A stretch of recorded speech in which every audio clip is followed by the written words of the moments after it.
High, good morning বন্ধুরা, কি করছো? তোমাদের কি লাঞ্চ বক্স গুছানো হয়ে গেছে? আমিও গুছিয়ে নিচ্ছি। দেখো, ভাতগুলো ঠান্ডা করে নিয়েছি। ঠান্ডা করে নিয়েছি। এবার বক্সের মধ্যে ভাতটা আমি গুছিয়ে নেব। বক্সটা ভালো করে ধুয়ে নিয়েছি। ঠান্ডা না করলে যা গরম পড়েছে ভাত নষ্ট হয়ে যাবে। তো ভাতটা গুছিয়ে নিচ্ছি। নুনটা একটু আমি এভাবে দিয়ে দিই, আলাদা করে আর নুন দিই না। তো কাপড় নিয়ে নিই হাত পোছার জন্য।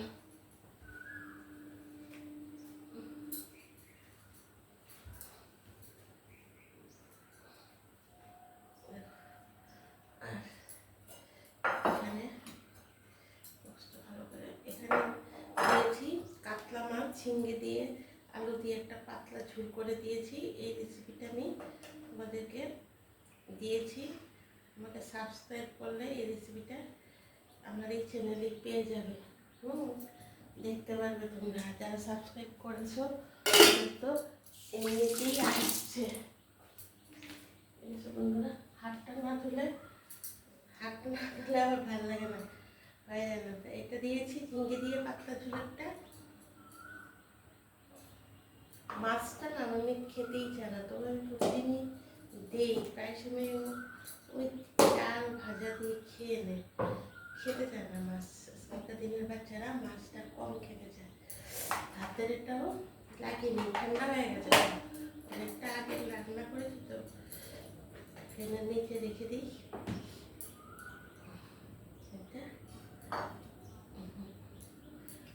ডালটাও ঠান্ডা হয়ে গেছে।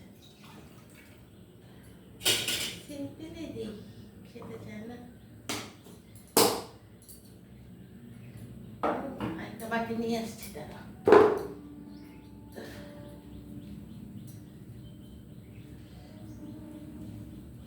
ডিমের একটা অমলেট দিয়ে দিয়েছি।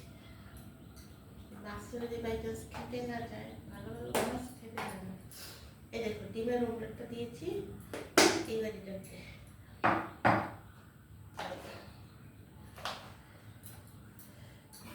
আমার লাঞ্চ বক্স গোছানো। এই চামচটা দুটো চামচ দিয়ে দিচ্ছি।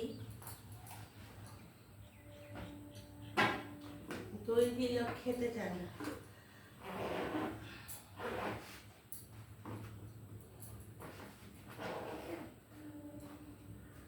বন্ধুরা, এই দেখো আমার লাঞ্চ বক্স গোছানো হয়ে গেছে। তো তোমাদের পছন্দ হয়েছে কি? তোমরা অবশ্যই কমেন্ট করে জানাবে, আর আমাকে অবশ্যই একটা সাবস্ক্রাইব করবে। আর তোমরা তো জানো আমি প্রতিদিন দুটো করে রান্নার রেসিপি ছাড়ছি, প্লাস আমি লাঞ্চে আসছি, আবার বিকেলে চায়ের আড্ডায় আসছি, আর এখন নতুন করে চায়ের আড্ডায় বিউটি টিপস দিচ্ছি। তোমরা প্লিজ আমার ভিডিওগুলি আসলে দেখবে। তাহলে বন্ধুরা, এখন অনেক কাজ পড়ে আছে, এখন রাখি। তোমরা লাঞ্চ বক্স গুছাও। টাটা, বাই বাই, সবাই ভালো থেকো। আমাকে একটা সাবস্ক্রাইব করে